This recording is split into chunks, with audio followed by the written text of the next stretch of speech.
Welcome to my YouTube channel. It's your boy, K20 Turbo Kid.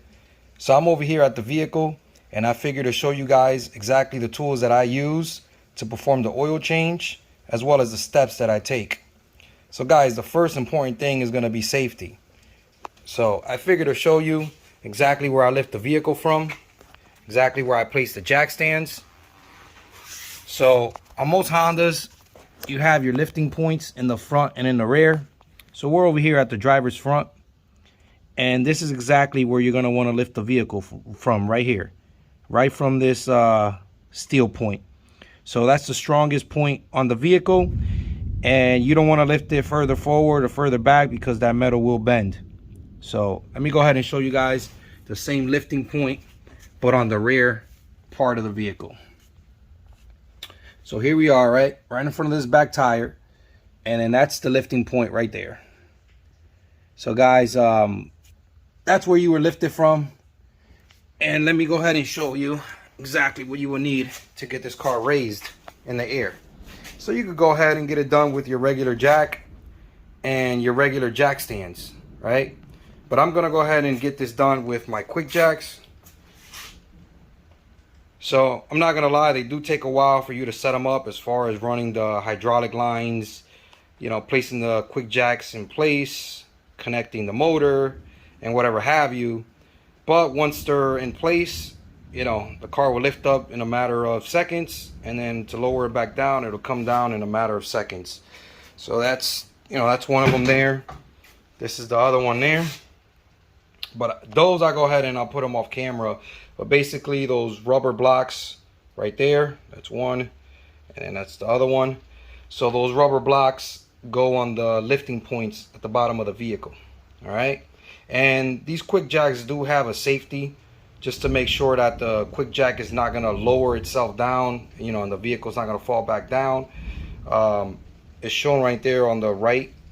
It's kind of hard to see it, but you would secure that in place and the car shouldn't fall. But I still go ahead and place these jack stands underneath as well, just as a secondary, you know, safety. And guys, going to the rest of the tools and stuff that we're gonna need, this is pretty much it right here. So with everything you see, you can get this job done. Pretty basic tools, right? So the cardboard you see in the back is always a good idea to place that underneath the engine when you're doing an oil change, just in case if you make any type of mess, it'll fall on the cardboard and not on your floor or your garage, right? Now, this is a foldable creeper. I picked that up from Walmart, and it's pretty nice. It was affordable, it was cheap, it works pretty decent. It has the cushion headrest, so not bad, somewhat comfortable. I mean, for what I paid for it, I can't complain. But technically, you don't really need it, but it makes life a little easier. You're gonna need a oil filter and oil. So as far as the oil, my car uses 5W20. It's up to you guys if you want to use conventional oil or if you want to use some type of synthetic oil. But normally when I use synthetic oil, I stay with synthetic oil for the rest of the life of the engine. I try not to switch back to any other type of oil. So, you know, there's benefits for using synthetic oil as far as, you know, they say you're able to run the vehicle, you know, for more mileage before having to change the oil. And as well as, you know, more lubrication for the engine, you know, saving gas as far as gas mileage goes, and numerous other reasons. But that's something you guys can go ahead and look up online. And I'll go ahead and show you the oil filter. So, you know, this car is my kind of like my beater car, right? I drive it here and there, so I didn't want to, you know, spend a lot of money on doing an oil change, but it is due for an oil change. So I said, let me run over to Walmart and pick up some stuff. So there's the part number. It's the ST6607, and this is made by Supertech. It's made in the USA, and it was cheap, you know, and it says it's good for 10,000 miles. So I mean, yeah, you don't have to wait 10,000 miles. You could go ahead and change your oil sooner than that. But you know, that was affordable. The oil itself, 5W20. I went with the synthetic blend, and you know, from here on out, I'll continue to use the synthetic blend. If not, you know, maybe later on I'll switch to a full synthetic and then stay there. But for now, you know, I picked this up. It was definitely affordable. And I don't know, guys, I think between the oil and the filter, I spent, you know, 20 bucks or 20 some dollars. You know, it wasn't a big deal. And then you're gonna want to use some type of oil drain pan. So I like this one here. I had picked this one up a while ago from Walmart. And what I like is that, you know, it holds the oil contained inside. You would drain it from that plug right there. The two caps go right here at the center, those two caps above, and that's how it, you know, it closes the oil pan. But then it also has a vent right here, so you're gonna want to loosen up that vent before you let oil fall inside, so you don't make a mess. Right here is where you would put your old oil filter, and then the oil will drain down. Up here in the upper right hand corner is where you put your oil drain plug, so you don't lose it once you take it off the car. Or you can probably put it up here if you know, if it fits. You're gonna want to use a set of gloves just so that you keep your hands, you know, clean. You're gonna want to use a wrench, which this guy here is a 17 millimeter. You're gonna want to use an oil removal tool for the filter, oil filter removal tool. So I have this one here. That's the one I'm gonna use, but they do have different ones that they do sell, so you can see it there. You're gonna want to use a funnel to put oil back into your engine, and it's always handy to have a rag so you can wipe any messes that's, you know, under there. But yeah, guys, so I'm gonna go ahead and lift up the car, and then I'll go ahead and cut you guys back on. Okay, guys, we're back. I have the car lifted with the quick jack. I figure I'll show you guys how it looks raised in the air. So I have it set at the highest setting, and you can see the rubber block making contact with the lifting point on the vehicle. And then this has two settings on the quick jack, the lower and the higher. So this guy here on the lower setting right there, it's made out of steel, and then that's what would lock it in place. So it has one here and it has one back there as well. So here you can see how it's locked in place. So it is secure, but as a secondary measure of safety, I always decide to use jack stands as well. So you can see I have two jack stands placed here underneath the subframe of the vehicle. So yeah, that way I don't get hurt, guys. So let's go ahead and take you underneath the car. So I have my handy dandy creeper here, just so, you know, I don't hurt my back or anything, right? And guys, here we are. I have oil pan in place, the cardboard underneath, just in case I don't want to make any unexpected messes. And have my wrench ready, have my rag to wipe stuff down, the new oil filter. Whenever I go to put this new oil filter, I'm gonna go ahead and run oil, a little bit of oil just around the rubber seal, just so the rubber seal doesn't rip or anything like that. So yeah, guys, as far as removing the oil filter, here it is with the tool in place.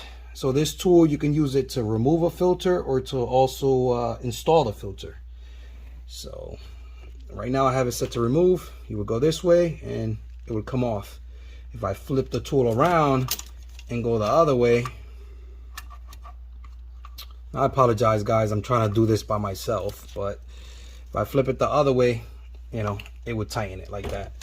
So yeah, pretty handy to have. They do sell other tools to remove these filters. You know, they have the ones that will grip it here at the beginning and a few other different ones. As far as the drain bolt, it's back here, guys. So this is the drain bolt. Normally the crush washer is good for several oil changes, maybe 2 or 3 of them. And if not, you can always replace it. The crush washer is cheap. You can buy it from Honda or any auto parts store, as well as that drain bolt. So yeah, it's a 17 millimeter. To remove it, obviously you're gonna want to go left, righty tighty, lefty loosey. That's how I always remember it. So crack that guy loose like so, and then you're gonna want to let it drain down completely, which I'll do that off camera.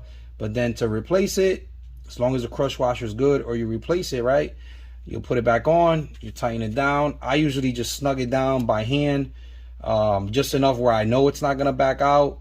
But you definitely don't want to go too tight, because you don't want to crack the oil pan here and you don't want to mess up the threads on the oil pan, right? As well as you can also torque this. I usually just snug it by hand, and most people do, and it's just fine.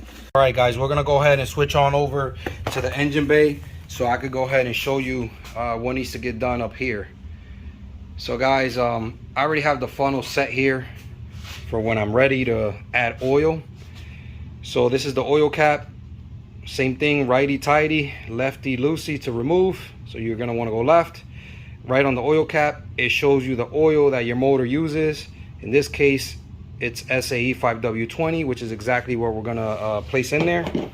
Now to check your oil level, you would do it right from this orange dipstick tube here.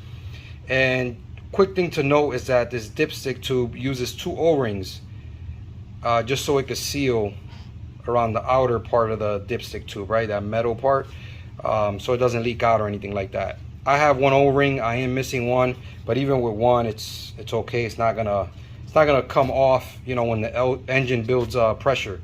But I figured to mention it. So there goes the O-ring. As you can see, I'm missing 1, which I'm definitely gonna replace.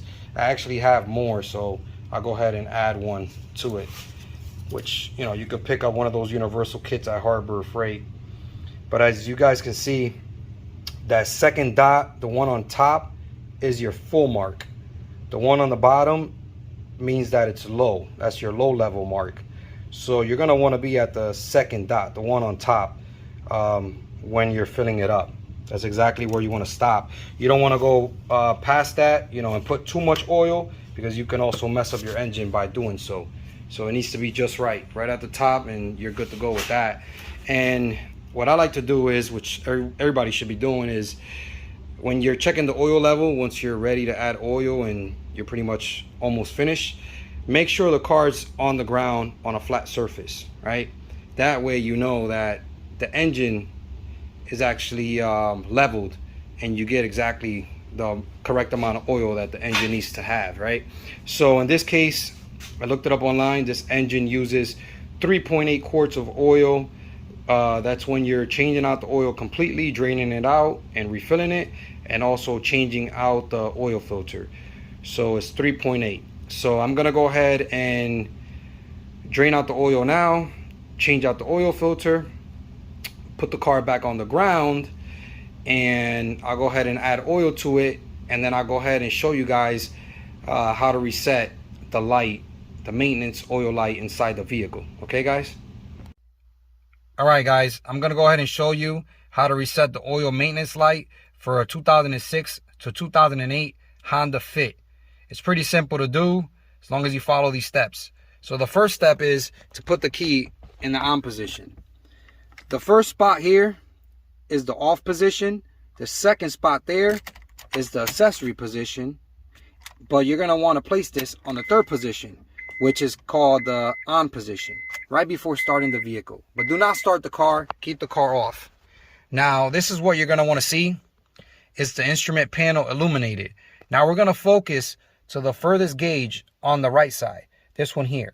Yours might be set on trip A, trip B, or it might be showing the oil life. So in order to change this to the oil life, you're gonna wanna press this button again. There goes trip B, press it again. Here it says oil life. Yours might say service on here, and it might say negative 5,000 miles, right? If that's what you're overdue on the oil change. So now to reset this, pretty simple, guys. Just hold this button here for roughly 10 seconds until that section that says oil life starts blinking. Then you will let go of this button. Like so. Now you're going to want to press this button one more time and hold it between 5 to 10 seconds until that section that says oil life stops blinking. And then that's when your oil life will be reset 100%, like so. That's pretty much it, guys. You guys resetted your maintenance light. If you want to get a hold of me, my info is down below in the description. I hope you guys enjoyed the video. And it's your boy at K20 Turbo Kid. I hope you guys stay blessed, stay safe, stay humble. See you guys on the next one.